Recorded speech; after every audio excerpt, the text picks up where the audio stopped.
and I was in a group, but I chose not to be.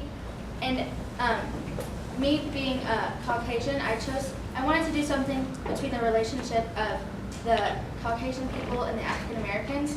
So I felt like this topic best fit the theme, and I really enjoyed researching about it. Yes. Yes, ma'am. Did you write the script?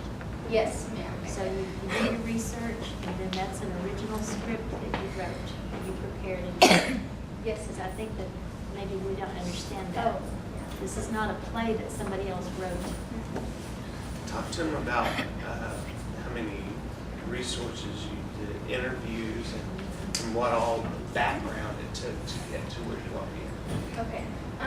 So when going into Atlas, we have a research class, and so we start that at the beginning of the year. We start our History Fair project at the beginning of the year and researching, and you get many websites, books. You don't want to have too many secondary sources. You want to have as many primary sources as you can. I'm actually trying to contact Hazel Bryan herself to interview her about the event. And one of my most helpful resources was this book, and it gave a lot of information about the relationship between the two girls. How many And resources do you have? I don't, it's around 40, but I'm getting more as I go. 40. Y'all hear that? She's got 40 sources. Will you explain the difference between primary and secondary sources? Because you know what it was like in fifth grade, so how's it different? Primary resources are things that happen, or things that were from the actual time.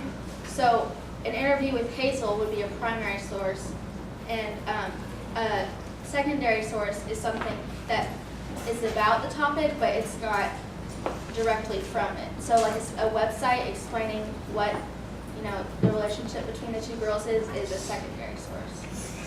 Okay. Were you able to interview anyone else besides Hazel yet?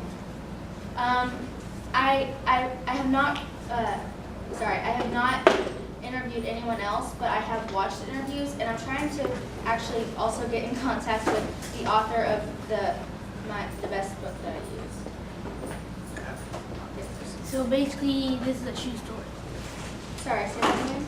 So basically, this is a true story. Yes, this is a true story. It's actually, yeah. Go on. Okay, so on September 4th, 1957, there was the Brown versus Board of Education in 1954 that declared that African Americans were allowed into white schools, but it happened first in Arkansas.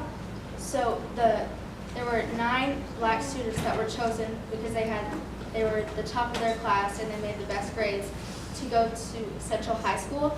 But Elizabeth Eckford they all tried to go into the school together, but Elizabeth Eckford, I guess you could say, didn't get the memo.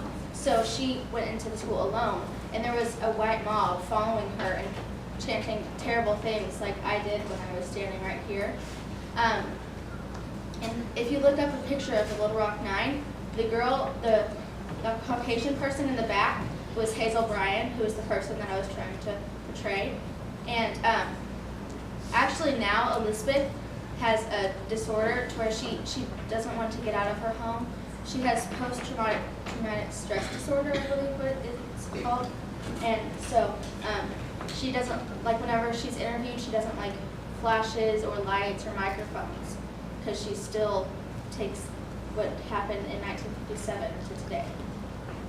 You can look this up if you want to learn more about it, but race relations in the 50s and 60s was very much a hotbed issue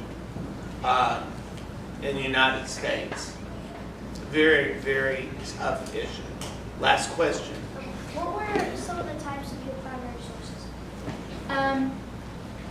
My best primary sources were actually some books that the Little Rock Nine themselves wrote, so I could experience what went on September 4th. And another one is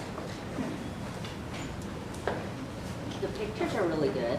Yeah, the pictures, this picture right here, this one helped me a lot with just, getting into character and finding out more. Because this is Hazel Bryan, and then this is Elizabeth. So, Okay, good.